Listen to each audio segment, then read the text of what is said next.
ধর্ষক যেই হোক, তার যে ক্রাইম করবে, যে অপরাধ করবে, তার বাংলাদেশের আইনে তাদের তাদের বিচার হতে হবে। বাংলাদেশের নাগরিক হিসেবে আমি আমার ক্ষুদ্র জায়গা থেকে একজন রাজনৈতিক কর্মী হিসেবে আমি সবসময় সচেষ্ট থাকব যেন একটা ধর্ষকও যেন বাংলাদেশে বিনা বিচারে, মানে বিচার ছাড়া তারা ঘুরে না বেড়ায়। তারা যেন তাদের ক্রাইম যেটা তারা করেছে সেটা প্রাপ্য তারা যেন পায়, তারা যেন সেই বিচারের মুখোমুখি তারা হয়, সেটা যেন আমাদের নিশ্চিত করতে হবে সবাইকে মিলে।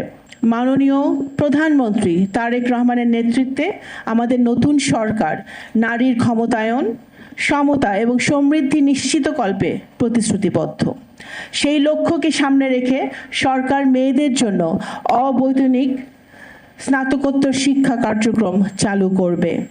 একই সাথে দরিদ্র পরিবারের, বিশেষ করে মহিলাদের অর্থনৈতিক নিরাপত্তা নিশ্চিত করার জন্য পরিবার কার্ড বা ফ্যামিলি কার্ড এবং কৃষক কার্ড কর্মসূচি চালু করা হচ্ছে। আপনারা ইতিমধ্যে সেটা আপনারা জানেন।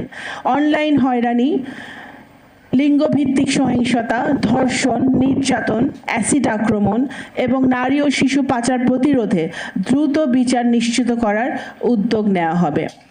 আমি এখানে একটি কথা বলতে চাই। এখানে আমাদের একজন বোন বলে গেছে যে নারীর নির্যাতন বা শিশুদের নির্যাতন আমরা রোধ করব কিভাবে। হচ্ছে তো, চলেছে, কিছুদিন আগেও হয়েছে। এতদিন আমরা কি দেখেছি? প্রত্যেকটি ক্রাইম, প্রত্যেকটি ধর্ষণ তাকে রাজনৈতিক কালার দেওয়া হয়েছে, কিন্তু যে আসামি, যে ধর্ষক, তার কোনো রাজনৈতিক পরিচয় থাকা উচিত না।